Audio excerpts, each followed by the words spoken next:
نہیں لیکن کوئی فیوچر میں کوئی صورت نظر آتی ہے کہ شاید ہم تعلیم حاصل کریں, ہم انسان کی رؤوف صاحب جہاں آج انسان کھڑا ہے اس میں آپ کی کنٹریبیوشن کیا ہے؟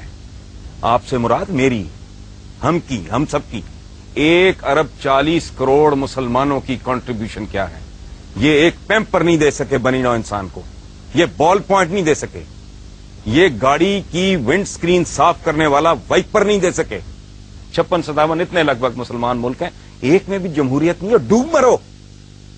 میں صدیوں سے ایک بڑا دماغ نہیں پیدا کیا, اس ملک میں ایک بڑا آدمی پیدا ہوا ہے, میں انٹلیکچولی بات کر رہا ہوں.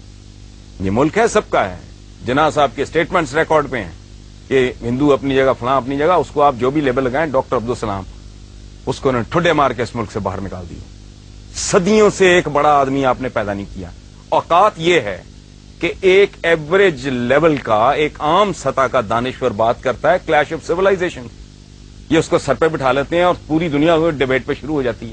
کلیش آف سیولائزیشن تو ہے ہی نہیں, یہ کلیش آف فیتھس ہے. سیولائزیشن تو ان کے پاس ہے, آپ کے پاس کون سی سیولائزیشن ہے؟ بکرے میں پانی انجیکٹ کر کے اس کا وزن بڑھانے والے, اپنے بچوں کو ناپاک گندا غلیظ دودھ دینے والے,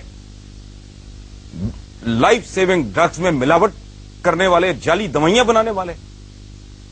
لا قانون کسی ملک میں, نہ آئین ہے نہ قانون ہے, نہ عوام کی کوئی عزت ہے نہ عزت نفس ہے. آپ روٹی نہیں دے سکتے, عزت تو دیں, آپ وہ بھی نہیں دے سکے. کون سی ایسی چیز, مجھے اتنے یہاں بچے بیٹھے ہیں, اتنے ماشاءاللہ اس ملک کی کریم بیٹھی ہے, مجھے ایک بات, میں دعویٰ کر رہا ہوں اتنا بڑا, ایک بات بتائیں جس پہ آپ فخر سے کہہ سکیں کہ یہ ہمارے پاس ہے جو دنیا میں اور کہیں نہیں ہے. ٹھیک.